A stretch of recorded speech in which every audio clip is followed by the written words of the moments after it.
감사합니다. 오늘은 부활절을 보내고 맞이하는 두 번째 부활절 주일입니다. 오늘부터 우리는 3주간 브레스, 부활의 숨결, 브레스, 숨을 쉬다라는 주제로 3주간 부활 후 예수님께서 걸어가셨던 여정을 살펴보면서 또 제자들의 삶의 모습이 어떻게 변화되었는지, 부활 후에 우리는 이제 부활의 증인으로 어떤 삶을 살아가야 하는지에 대해서 3주간 말씀을 통해서 함께 나누고자 합니다. 여러분, 혹시 최근에 숨이 턱 막히는 경험을 해보신 적이 있습니까? 산더미처럼 쌓인 업무나 일, 혹은 나의 자녀가 가지고 오는 성적표를 보고, 혹은 집안에 가득 쌓인 집안일이 해도 해도 끝이 없을 때 남편은 손 하나 까딱 하는 것을 보고 숨이 턱 막힐 때가 있습니다. 우리 현대인들은 숨이 막힐 정도로 바쁘고 여유가 없는 상태로 살아갑니다. 저나 우리 교구 목사님들에게 우리 교우분들이 가끔씩 이런 질문들을 하십니다. 목사님, 많이 바쁘시죠? 얼마나 힘드세요? 이렇게 묻습니다. 저나 여러분이나 할 것 없이 지금의 삶을 살아가는 사람들은 여유가 없이 무엇인지 모르게 더 바쁘게 살아갑니다. 심지어 아무 일을 하지 않고 있는데도 이런 말씀들을 하세요. 목사님, 일을 하나도 안 하는데 백수가 더 바빠요. 무슨 약속이 그렇게 많은지. 이렇게 바쁘게 우리가 일상을 살아갑니다. 그러다 보면 정작 우리가 가져야 할 삶을 살아가는 데 필요한 호흡을 제대로 못할 때가 있습니다. 러시아의 생리학자인 이반 파블로프라는 박사가 있습니다. 우리에게는 흔히 파블로프의 개라고 명명하면 더욱 쉽게 알 수 있는 이 박사입니다. 이반 파블로프는 이 정향 반응이라는 이론을 우리에게 알려주었는데요. 이 정향 반응이 뭐냐면, 이 새로운 자극이나 상황이 제시되면 생체가, 우리의 몸이 자동적으로 주의를 그쪽으로 돌리는 반사적 반응을 말합니다. 제가 이렇게 하면 지금 딴짓하고 있던 사람들이 갑자기 눈을 들고 이렇게 딱 쳐다보는 거예요. 주목! 이렇게 하면 졸고 있다가 눈을 살짝 떠가지고 그곳을 보는 거예요. 이게 뭐예요? 정향 반응이에요. 이것을 파블로프가 어떻게 했냐면, 개를 통해서 개에게 밥을 주고 먹이를 주고 종소리를 트리링 하고 밥을 주고 트리링 밥을 반복했어요. 그랬더니 나중에 밥을 주지도 않았고 종소리만 트리링 냈는데 어떻게 반응을 했어요? 침을 흘리는 반사적 생체의 반응을 보였다는 것입니다. 이게 바로 정향 반응입니다. 실제로 그렇습니다. 동물들이 이렇게 숲을 가는데 어떤 자기보다 상위 포식자를 갑자기 딱 만나면 어떻게 할까요? 갑자기 몸을 딱 감추고 움츠리고 숨을 그 순간 딱 멈추는 거예요. 왜요? 생존 반응이에요. 정향 반응, 반사적 반응이에요. 내가 살려면 여기서 절대로 소리 내면 안 된다. 그러니까 숨을 탁 참는 것이죠. 그런데 지금의 시대는 맹수가 있는 시대는 아니잖아요. 우리가 여러분 밖에 나가면 막 사자, 호랑이가 돌아다니지 않잖아요. 그런데 여전히 우리 현대인들은 마치 내 옆에 맹수가 있는 것처럼 정향 반응, 숨을 탁 죽이고 호흡 제대로 하지 못하고 움츠리고 사는 때가 많습니다.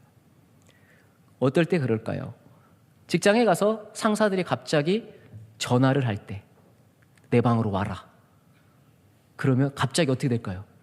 숨이 탁 막히는 거예요. 그리고 이 휴대폰에 알람이 띵동 울렸어요. 대출금 내일까지 갚으세요. 그러면 숨이 탁 막혀요. 아니면 밀린 업무를 빨리 하라는 상사의 카톡 메시지, 혹은 아내가 지금 어디야? 라고 물은 카톡 메시지를 보면 어떻게 되죠? 숨이 탁 막힌다. 이거 어떻게 해야 되지? 이거 난 죽었다. 그래서 현대의 사람들이, 맹수는 없지만 이 휴대폰 알림, 이 휴대폰 안에서 숨이 턱턱 막히는 일들을 많이 경험한다고 그래요. 그래서 새로운 어떤 하나의 증상이 생겼는데, 그게 뭐냐면 스크린 무호흡증이라는 거예요. 이 화면 스크린을 보고 갑자기 숨이 턱 막히는 무호흡증이 생긴다는 것입니다. 그런데요, 오늘 본문의 제자들도 스크린 무호흡증처럼 영적 무호흡증으로 전혀 주님을 바라보지 못하는 모습을 볼 수가 있습니다. 오늘 본문 말씀 요한복음 20장 19절의 말씀을 함께 읽습니다. 이날 곧 안식일 후 첫날 저녁 때에 제자들이 유대인들을 두려워하여 모인 곳의 문들을 닫았다. 자, 시간적 배경이 등장하죠. 성경을 읽다가 시간적 배경이 등장하면 주의 깊게 보라고 말씀드렸습니다. 시간적 배경이 언제입니까? 이날 곧 안식 후 첫날 저녁. 안식 후 첫날이 어떤 날이라고 말씀드렸어요? 저번 주에 예수님이 부활하신 날이에요. 그걸 초실절이라고 말씀드렸죠. 예수님이 부활하신 그날 저녁입니다. 예수님이 부활하셔서 그날 저녁에 부활하셨는데 그 저녁에 제자들이 어떤 모습을 하고 있었냐면 유대인들을 두려워하여 모인 곳의 문들을 닫았다고 말합니다. 여기서 닫았다는 것은 여러분이 지금 교회 들어오실 때 문 열고 그냥 닫고 온 그런 닫았다는 뜻이 아니고 아예 아무도 들어오지 못하게 완벽하게 잠그고 차단해 놓았다. 밖에서도 이게 문인지 모를 정도로 비밀 요새처럼 완전히 막아서 그 안에 유대인들을 두려워하는 마음으로 제자들이 있었다는 뜻입니다. 여러분 생각해 보세요. 이제 예수님은 죽었습니다. 수계가 죽었어요. 리더가 죽었어요. 이제 종교 지도자들과 로마 군인들은 누구만 처리하면 될까요? 예수님을 따르던 제자들, 그 무리들만 처단하면 됩니다. 이제 잔당을 소탕하는 거죠. 그러니까 제자들이 이제 밖에 나가면 우리도 죽겠구나 하고 방에 들어가서 완전히 차단시켜 놓고 그 방 안에 문을 닫아 놓고 숨을 죽이고 파블로카 얘기한 것처럼 정향 반응, 반사적으로 내 생존을 위해서 숨을 딱 죽이고 웅크리고 있었어요. 문은 다 잠겼고 희망은 단절되었고 공포로 인해 제자들의 호흡은 무호흡증처럼 죽이고 있었다는 것입니다. 그런데 그 문을 뚫고 부활하신 예수님이 그날 저녁 그 방에 제자들에게 나타나셔서 첫마디를 던지시는데요. 요한복음 20장 19절 예수께서 오사 가운데 서서 이르시되 너희에게 평강이 있을지어다. 어떤 인사를 했어요? 평강이 있을지어라고 인사를 해버렸어요. 여러분, 이 인사는 정말 대단한 인사입니다. 제자들은 이미 예수님을 배신했어요. 베드로는 그렇게 내가 죽더라도 주님을 배신하지 않겠다라고 말했는데 무려 몇 번 배반했어요? 3번이나 배반했습니다. 제자들은요, 유대인들, 종교 지도자들이 무서워서 방에 들어간 것도 있지만 그것보다 더 상위 포식자가 있었는데 그게 뭐냐면 죄책감과 수치심이었어요. 그들 마음에. 야, 그렇게 주님을 따르겠다고 했는데 그 주님을 버리고 우리가 여기 숨어있네. 목숨 살리려고. 그런 죄책감과 수치심이 그들을 압도해서 숨을 막아버렸어요. 그런데 예수님이 오셔서 그들에게 뭐라고 인사하시냐면 너희에게 평강이 있을지어다. 여러분, 저라면 그렇게 인사 안 합니다. 아마 여기 있는 그 누구도 그렇게 인사 안 할 거예요. 야, 이 너희 자식아. 너 그렇게 나를 쫓아온다고 그렇게 해놓고 그렇게 배신하고 도망가니? 너희들이 그럴 수 있니? 아마 이게 첫인사일 거예요. 여러분, 억울한 일 당하면 다 변명하시잖아요. 막 이렇게 묻잖아요. 너 어떻게 그럴 수가 있니 나한테? 교회 안에서도 그런 말 많이 하잖아요. 어떻게 나한테 그런 말을 할 수가 있니? 나 상처받았어. 그러면 나도 받았으면 너도 받았겠네. 이렇게 생각해야 되는데 자기만 상처받은 거예요. 이게 인사예요, 우리의. 근데 예수님이 평강이 있을지어다. 여러분, 여기서 쓰인 헬라어 평강은 에이레네예요. 히브리어는 샬롬입니다. 많이 들어보셨죠? 교회 안에서 샬롬 이렇게 인사하잖아요. 이게 샬롬, 이 평강이 어떤 뜻이냐면 깨어지고 망가진 관계가 온전히 회복되어서 결핍이 전혀 없는 완전한 상태. 그래서 이 상태를 또 뭐라고 표현하냐면 전쟁이 없는 평화로운 상태를 뜻합니다. 여러분, 지금 이스라엘, 이란, 미국 막 전쟁하잖아요. 이 평강의 상태, 샬롬의 상태가 아니죠. 그런데 이스라엘의 예루살렘 있죠? 예루살렘의 그 도시에 그 성전이 있었던 예루살렘의 뜻이 무엇인지 아세요? 예루, 도시란 뜻이에요. 예루. 샬렘, 샬롬이에요. 평화의 도시거든요, 예루살렘이. 평화의 도시인 예루살렘에서 지금 전쟁이 일어나고 있는 거예요. 여러분, 누군가랑 여러분이 관계가 안 좋으세요? 관계가 안 좋아요. 그래서 교회에서 보면 아이, 저놈의 권사 꼴보기 싫어, 돌아가. 이것은 무슨 관계예요? 지금 평강이에요? 샬롬이 아니에요. 그런데 내가 정말 마음에 안 들었는데 만났어. 야, 너에게 평강이 있을지어다. 화해했어. 뭐가 사라졌어요? 다 사라졌죠. 결핍이 없는 완전한 관계가 됐죠. 이게 무슨 관계예요? 샬롬의 관계. 여러분에게 샬롬, 에이렌의 관계가 지속되시기를 바랍니다. 이런 평강을 주님께서 제시했어요. 이게 무슨 말이에요? 야, 내가 너희를 다 용서했어. 그 거꾸로운 마음 다 용서했어. 너희 죄책감, 수치심 다 내가 용서했어. 완전한 용서와 화해의 인사가 에이렌의 샬롬이었다는 거예요. 그런데 한번 생각해 보세요. 제자들은 극도의 공포심 가운데 문을 다 닫고 차단하고 숨어 있단 말이에요. 밖에 나갈 수가 없어요. 그런데 예수님이 너희에게 평강이 있을지어다 한다고 해서 그들에게 평강이 찾아올까요? 그 말만 들어도 찾아올까요? 안 찾아와요. 그래서 예수님이 한 가지 행동을 하십니다. 요한복음 20장 20절 말씀 함께 읽습니다. 이 말씀을 하시고 손과 옆구리를 보이시니 제자들이 주를 보고 기뻐하더라. 제자들이 기뻐했는데 무엇을 보고 기뻐했어요? 손과 옆구리. 손은 지금 무슨 자국이 있을까요? 못 자국이 있고, 옆구리는 창 자국이 있어요. 여러분, 못은 우리가 지금 흔히 쓰는, 막 우리가 공사할 때 쓰는 대못이 아닙니다. 이렇게 두꺼운 못이에요. 그래서 완전 구멍이 송 뚫린 거예요, 손에. 근데 예수님이 부활하셨잖아요. 그럼 부활하셨을 때 몸을 완벽하게 회복하고 깨끗한 상태에서 부활하셔도 되잖아요.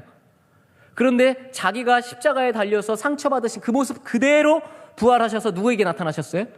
예수님에게 나타나셨어요. 이건 매우 깊은 신학적 의미가 있습니다. 단순히 야, 나 예수니까 너희들 믿어, 이런 신분 확인이 아니고요. 예수님이 이 상처들, 구멍난 상처들을 보여주시는 것은 제자들에게 지금 무엇을 보여주시는 것 같냐면, 내가 너희의 죄와 허물을 다 용서하고 대신 지불한 영수증이야 하고 영수증을 보여주는 거예요. 여러분, 물건 사면 카드 딱 계산해서 뭐 주세요? 영수증을 주죠. 그럼 그 영수증을 받으면 완벽히 지불이 마친 상태란 말이에요. 그렇죠? 내가 이거를 물건 샀으니까 이 물건에 대해서 내가 다시 당신에게 줄 필요가 없는 거예요. 완전히 내 것이에요. 마치 그런 거예요. 이사야 53장 5절 말씀, 예전에 제가 설교했던 말씀인데요. 함께 읽어볼까요? 그가 징계를 받음으로 우리는 평화를 누리고 그가 채찍에 맞음으로 우리는 나음을 받았도다.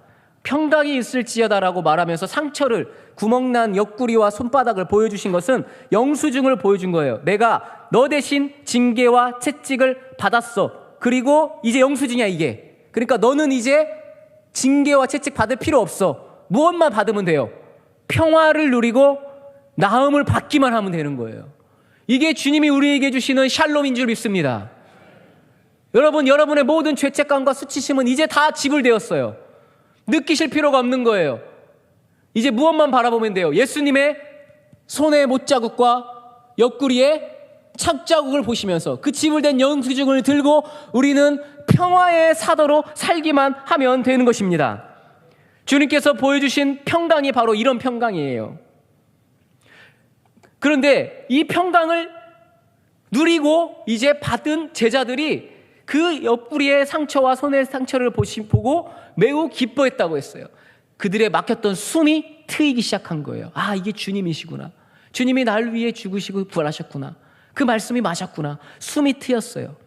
영적인 무호흡 상태에서 이제 정상 호흡으로 돌아온 순간입니다. 그렇게 호흡을 되찾고 안도할 때 예수님께서 다시 한번 제자들에게 말씀하십니다. 요한복음 20장 21절 함께 읽습니다. 예수께서 또 이르시되 너희에게 평강이 있을지어다. 아버지께서 나를 보내신 것 같이 나도 너희를 보내노라. 주님이 또 인사하죠.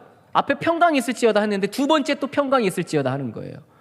이 평강이 있을지어다 두 번째 지금 이 본문의 인사는 첫 번째 평강의 인사와 다릅니다. 첫 번째는 용서와 화해의 선언의 평강이었다면 두 번째는 무엇이냐면 사명과 파송의 평강이에요. 야, 너희들 이제 정상 호흡으로 돌아왔지. 이제 너희들 영적 무호흡했던 그 불안과 수치심, 죄책감이 다 사라졌지. 이제 내가 너희를 보내겠다. 이렇게 말씀하세요. 하나님께서 나를 이 땅에 보내신 것처럼 내가 너희를 보내겠다. 이렇게 말씀하십니다. 사랑하는 여러분, 하나님의 부활의 숨결로 회복된 사람은, 그것을 마신 사람, 들숨으로 마신 사람은 이제 세상을 향해 그 부활의 숨결을 날숨으로 내뱉어야 한다는 것이에요. 그런데 하나님이 예수님을 보내실 때 어떻게 보내셨습니까? 힘과 권력으로 이 세상을 정복하라고 정복자로 보내셨나요? 아닙니다. 아니면 이 사람들을 징계하고 심판하라고 심판자로 보내셨나요? 아닙니다. 예수님은 아기의 모습으로 말구유로 낮고 천한 모습으로 오셨습니다. 그리고 삶을 희생하셨습니다. 그리고 십자가에서 자신의 사랑을 보여주셨습니다. 낮아지고 희생하고 사랑하는 방식으로 이 땅에 오셨습니다. 그렇게 내가 온 것처럼 너희들도 이제 세상 가운데 낮아지고 희생하고 사랑하는 삶을 살아라. 그렇게 내가 너희를 보낸다 말씀하시는 겁니다. 그런데 제자들의 입장에서 보세요. 문을 열고 나가라고? 세상으로? 나가면 어떻게 되는데요? 죽잖아요. 갑자기 숨이 다시 턱 막혀오기 시작했습니다. 제자들이. 나가면 죽는데 나가라고? 보낸다고? 그때 우리 예수님이 이 말씀을 하십니다. 요한복음 20장 22절 같이 함께 읽습니다. 이 말씀을 하시고 그들을 향하여 숨을 내쉬며 이르시되 성령을 받으라. 여기서 우리말 숨을 내쉬다로 쓰인 헬라어 단어는 엠프라소입니다. 둘 다 숨을 쉬다라는 뜻을 가진 헬라어 단어인데요, 이 단어가 매우 특별합니다. 신약 성경에서 오직 이 요한복음 2장 20장 22절 숨을 내쉬며라고 딱 한 번 쓰였습니다. 신약 성경에서 딱 한 번 쓰인 단어 엠프라소입니다. 그런데 나중에 구약 성경이 히브리어로 기록되어 있는데 이 헬라 시대, 지금 현재 시대에 사는 사람들이 헬라어로 이 히브리어를 번역하기 시작했습니다. 성경을 번역한 거죠. 헬라어로 번역했는데 그 번역을 누가 했냐면 70인이 모여서 했다 해서 70인역 헬라어 성경이라고 말합니다. 그래서 구약 성경을 헬라어로 번역하면서 이 사람들이 이 엠프라소라는 단어를 구약 성경에서 딱 2번 사용해서 번역을 해요. 그게 첫 번째가 어디냐면 창세기 2장 7절입니다. 하나님이 사람을 흙으로 만드신 후에 어떻게 하셨냐면 생기를 그 코에 불어넣으시니 사람이 생명이 되니라라는 단어를 엠프라소로 번역했어요. 두 번째는 에스겔 37장 9절 말씀에 이 죽음을 당한 자들에게 불어서 살아나게 하리라. 마른 뼈들이 살아나게 하는 그 에스겔의 그 모습, 그 말씀에서 불어서가 바로 엠프라소로 쓰였어요.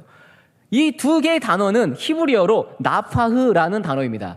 원래 이 나파흐라는 단어의 뜻이 뭐냐면 내면에 있는 숨을 밖으로 강하게 내뿜어서 상대방에게 그 숨을 전달하는 행위예요. 그러니까 후 해서 전달하는 행위예요. 그 숨을.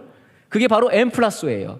이것이 무슨 의미인가? 요한복음 20장 22절 말씀을 다시 보면 이 말씀을 하시고 그들을 향하여 숨을 내쉬며 이르시되 성령을 받으라. 여기서 숨을 내쉬었다는 것은 예수님이 내가 한마디 할게 이게 아니고 숨을 누구에게? 제자들에게 뿜어내시는 거예요. 자신의 숨을 제자들에게 뿜어내셔서 제자들에게 그 숨을 전달하는 겁니다. 예수님의 숨이 무엇입니까? 주님의 영입니다. 그 주님의 영을 부르셔서 누구에게 준 거예요? 제자들에게 준 거예요. 그게 성령이에요. 주님의 영. 그게 바로 엠플라소입니다. 그러니 이는 단순한 숨이 아닙니다. 주님의 영을 제자들에게 주신 것입니다. 이제 너희의 숨이 아니라 누구의 숨을 쉬어라? 주님의 숨을 쉬고 그 주님의 영을 가지고 문을 열고 어디로 나가라? 세상을 향해 나가서 복음의 사도가 되라. 그렇게 하신 것입니다. 여러분, 우리가 잘 알다시피 이 요한복음 말씀이 있은 이후에 제자들은 굳게 닫힌 그 문을 열고 세상으로 나가서 복음을 전하다가 다 죽습니다. 죽음이 두려워서 문을 닫고 정향 반응을 보였던, 숨을 죽이고 무호흡으로 살았던 제자들이 문을 열고 세상에 나가서 목숨 걸고 복음 전했기 때문에 지금 우리가 예수를 믿는 것입니다. 그게 어떻게 가능합니까? 엠플라소, 주님의 영으로 내가 숨 쉴 때 세상에 죽음의 위협이 있어도 나아갈 수 있는 것입니다. 사랑하는 교회 여러분, 여러분의 숨으로 살지 마시기를 바랍니다. 여러분의 숨으로 살면요, 뉴스를 보면 숨이 턱턱 막히고요, 자식을 보면 숨이 턱턱 막히고요, 세상에 나가가지고 고난을 당하면 숨이 턱턱 막힙니다. 내 호흡으로 호흡하면 정향 반응으로 살 수밖에 없어요. 그런데 내 안에 내 호흡이 아니라 주님의 영의 호흡, 부활의 숨결으로 브레스, 숨을 내쉬기 시작하면 세상에 무서운 게 없습니다. 여러분, 저는 세상에 무서운 게 하나도 없어요. 무서운 거 딱 한 개밖에 없어요. 우리 집에 있는 아내. 그 외에는 무서운 게 없어요. 여러분, 내 호흡으로 살면 무서운 일 투성이고요, 영적 무호흡증으로 살 수밖에 없다는 것입니다. 사랑하는 교회 여러분, 이번 한 주간 제가 부활의 숨결, 브레스, 숨을 쉬다라는 주제로 한 주간 하나의 프로젝트를 할 거예요. 그게 뭔지 아세요? 그게 뭐냐면 여러분 주보에 나와 있어요. 주보에. 금주의 실천 미션 주보에 있습니다. 그 보시면요. 뭐가 있냐면 모닝 브레스, 오디오 묵상이라고 있습니다. 이번 한 주간 여러분요. 아침에 여러분 눈을 뜨면 제일 먼저 하시는 게 뭐예요? 이 스마트폰 보는 거잖아요. 스마트폰 보면서 뉴스 보면서 아유 또 전쟁이 아직도 안 끝났네. 트럼프 보면 막 숨이 턱턱 막혀요. 그리고 또 스마트폰 보면서 아유 내 주식이 또 떨어졌네. 그리고 숨이 턱턱 막혀요. 이제 그거 보지 마시고 여러분 아침에 일어나시면 뉴스를 보기 전에 세상을 보기 전에 1분간 주님의 평강을 들이마시며 하루를 시작할 겁니다. 그래서 제가 일주일간 유튜브에 저의 이 옥구슬 같은 또랑또랑한 목소리로 괜찮죠? 네, 또랑또랑한 옥구슬 같은 목소리로 오디오 묵상을 1분간 여러분께 들려드릴 거예요. 유튜브에 이제 유튜브를 우리 교회 유튜브에 들어가시면 김제제일교회 유튜브에 들어가시면 8시에 월요일부터 토요일까지 매일 8시에 이 모닝 브레스 오디오 음성이 올려져 있을 것입니다. 그러면 그 모닝 브레스를 듣고 난 다음에 여러분 3번 이렇게 선포하시는 거예요. 따라해 보세요. 오늘도 부활의 숨결이 내 안에 들어옵니다. 숨을 들이마시면서 오늘도 부활의 숨결이 내 안에 들어옵니다. 이렇게 3번 외치고 하루를 시작하시기 바랍니다. 이것이 바로 부활의 숨결로 사는 그리스도인의 삶인 줄 믿습니다. 세상은요, 우리의 산소를 자꾸 빼앗아 갑니다. 우리를 질식시키려고 합니다. 숨을 턱턱 막히게 합니다. 그러나 주님께서 직접 숨을 불어 넣어주신 그 주님의 영, 부활의 숨결이 우리 안에 흐르고 있습니다. 그 부활의 영의 숨결로 이 하루를 살아가시는 저와 여러분이 되시길 바랍니다. 그 거룩한 숨결, 부활의 숨결, 엠프라소를 들이마시는 성도들이 되시기를 간절히 축원합니다.